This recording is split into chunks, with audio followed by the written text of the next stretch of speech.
Telangana assembly సమావేశాలు వాడివేడిగా జరుగుతున్నాయి. ఇవాళ గవర్నర్ ప్రసంగానికి ధన్యవాదాలు తెలిపే తీర్మానంపై అసెంబ్లీలో చర్చ ఉంటుంది. ఆ తర్వాత సీఎం రేవంత్ రెడ్డి మాజీ సీఎం కేసీఆర్ పై పరోక్షంగా చేసిన వ్యాఖ్యలపై సభలో రచ్చ జరిగే అవకాశం ఉంది. హైదరాబాద్లోని రవీంద్ర భారతిలో జూనియర్ లెక్చరర్లకు ఉద్యోగ నియామక పత్రాలు అందజేసిన సందర్భంగా కేసీఆర్ పై తీవ్ర విమర్శలు చేశారు. స్ట్రెచ్చర్ ఉందని విర్రవీగాడు. స్ట్రెచ్చర్ పై పడ్డారని, ఇకనైనా వైఖరి మార్చుకోవాలని, లేకపోతే స్ట్రెచ్చర్ నుంచి మార్చురీలోకి వెళ్లడం ఖాయమని సంచలన వ్యాఖ్యలు చేశారు. ఈ వ్యాఖ్యలు పెను దుమారం రేపుతున్నాయి. సీఎం రేవంత్ రెడ్డిపై బీఆర్ఎస్ శ్రేణులు మండిపడుతున్నాయి. తమ నేత చావును సీఎం రేవంత్ కోరుతున్నారంటూ బీఆర్ఎస్ నేతలు ఆగ్రహం వ్యక్తం చేస్తున్నారు.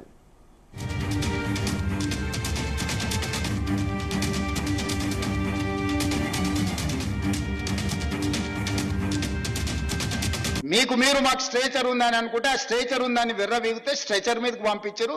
ఇట్లే చేస్తారు.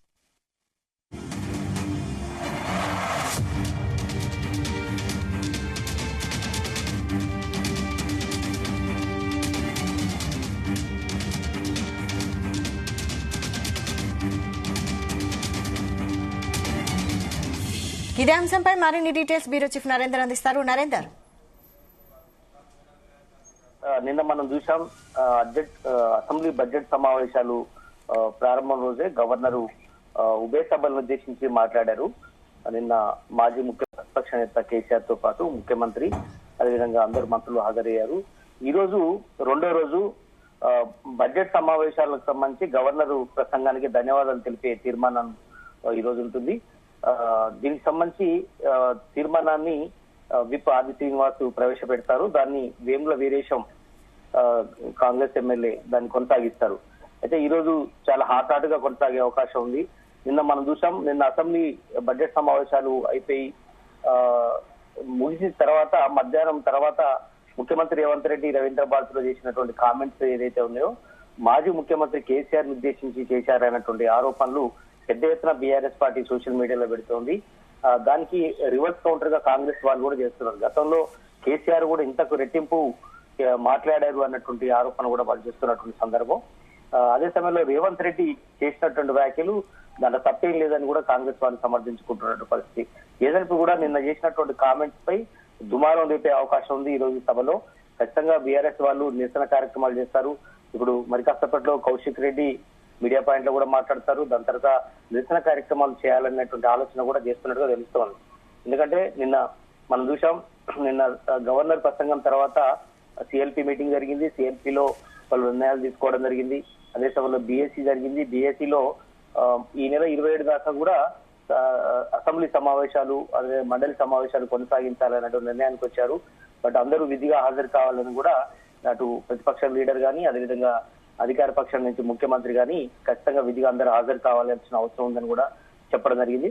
ఈ రోజు కొన్ని అంశాలు సభలో వచ్చే అవకాశం ఉంది. గవర్నర్ తీర్మానానికి అయిపోయిన తర్వాత శాసనసభ శాసన మండలిలో పంచాయతీరాజ్ గ్రామీణ అభివృద్ధి శాఖ మంత్రిగా ఉన్నటువంటి Seethakka Telangana drinking water supply మీద కార్పొరేషన్ లిమిటెడ్ 7వ వార్షిక నివేదిక సభను కూడా ఆమె ప్రవేశపెడతారు. రెండింటిలో కూడా పంచాయతీరాజ్ రూరల్ డెవలప్మెంట్ శాఖలో తీసుకొచ్చిన జీవో నెంబర్ 13 గెజెట్ నోటిఫికేషన్ కూడా సభలో ఆమె ప్రవేశపెడతారు. అదేవిధంగా ముఖ్యంగా ఈ రోజు జరిగేటువంటి అంశాల్లో శాసన మండలిలో కూడా గవర్నర్ ప్రసంగానికి ధన్యవాదాలు తెలిపే ప్రారంభాన్ని జీవన్ రెడ్డి ఎమ్మెల్సీ దాన్ని కొనసాగిస్తున్నారు. దానికి మహేష్ కుమార్ గౌడ్ పిసిసి అధ్యక్షుడు ఎమ్మెల్సీగా ఉన్నటువంటి ఆయన కొనసాగిస్తారు. ఈ రోజు ప్రధానంగా నిన్న ముఖ్యమంత్రి చేసినటువంటి వ్యాఖ్యల మీదనే ఈ రోజు ప్రధానంగా చర్చ జరిగే అవకాశం అయితే కనిపిస్తుంది. సభ నడవనీయకుండా బీఆర్ఎస్ పార్టీ పొడియం దగ్గరకు వచ్చి హడావుడి చేయాల్సిన అవసరం అయితే కనిపిస్తుంది వాళ్ళు. బట్ దీనికి ఇప్పటికే వ్యూహరచన చేసుకొని వచ్చారు. పాడి కౌశిక్ రెడ్డి కావచ్చు, ఆ పార్టీలో ఉన్నటువంటి యంగ్ ఎమ్మెల్యేలందరూ కూడా ఖచ్చితంగా దీన్ని సభ నడవనీయకుండా చేయాలని, ముఖ్యమంత్రి దీనికి సారీ చెప్పేంత వరకు వదలనీయమని చెప్పి మండుపట్టు పట్టే అవకాశం అయితే కనిపిస్తుంది. స్పీకర్ పొడియంను చుట్టుముట్టాలన్నటువంటి నిర్ణయాన్ని కూడా వాళ్ళు సూత్రప్రాయంగా ఇప్పటికే నిర్ణయించినట్టుగా తెలుస్తోంది.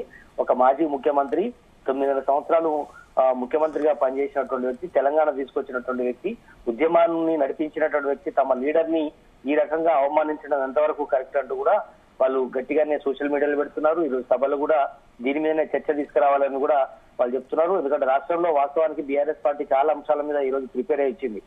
ఎందుకంటే విద్యుత్ సంక్షోభాలు కావచ్చు, అదేవిధంగా నీరు సరిగా విడుదల కాకపోవడం వల్ల చాలా చోట్ల రైతాంగము ఇబ్బంది పడుతున్నటువంటి విషయాలు, వరి చాలా చోట్ల కూడా ఖరాబ్ అవుతున్నటువంటి పరిస్థితి కూడా ఉందని కూడా వాళ్ళు ఈ మధ్య కాలంలో విజిట్ చేశారు.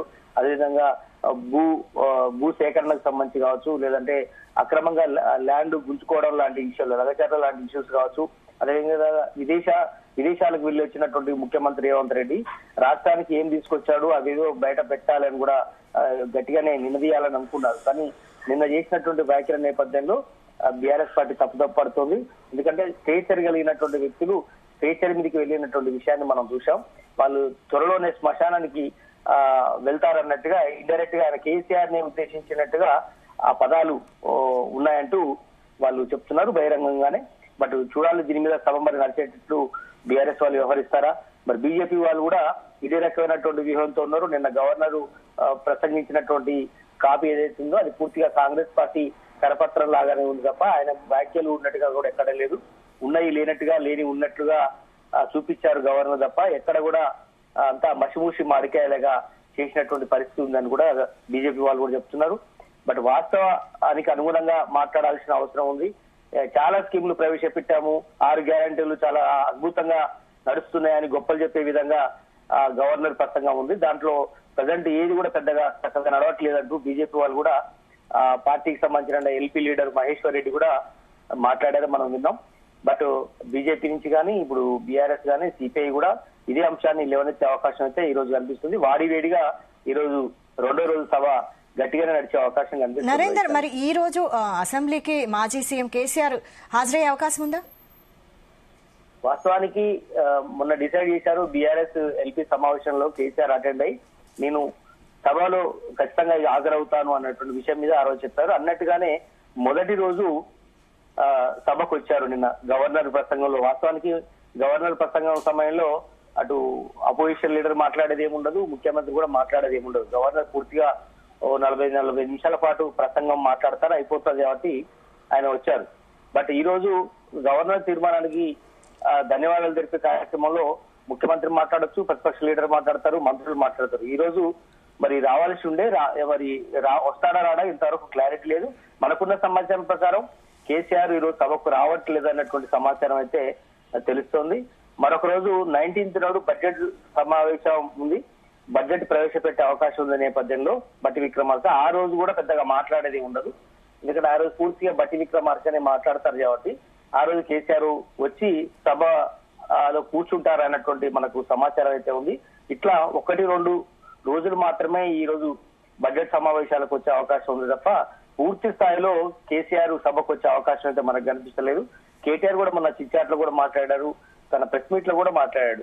కేసీఆర్ స్థాయికి ఈ సభ ఈ రేవంత్ రెడ్డి అనుసరిస్తున్న విధానానికి ఆడ కూర్చోవాల్సిన కర్మేం పట్టలేదు కేసీఆర్ కు. ఎందుకంటే ఆయనని అవమానించేలాగా, ఆయనని కించపరిచేలాగా సభలో మాట్లాడుతున్నారు, బయట మాట్లాడుతున్నారు. అవన్నీ వినడానికి కేసీఆర్ రావాలంటూ మాట్లాడినటువంటి సందర్భాన్ని మనం చూస్తున్నాం. కనుక ఆయన వచ్చే అవకాశం అయితే మనకు కనిపించట్లేదు. నిన్న వచ్చారు, మేబీ వస్తే 19th బడ్జెట్ రోజు వచ్చే అవకాశం కనిపిస్తుంది వైశాలి.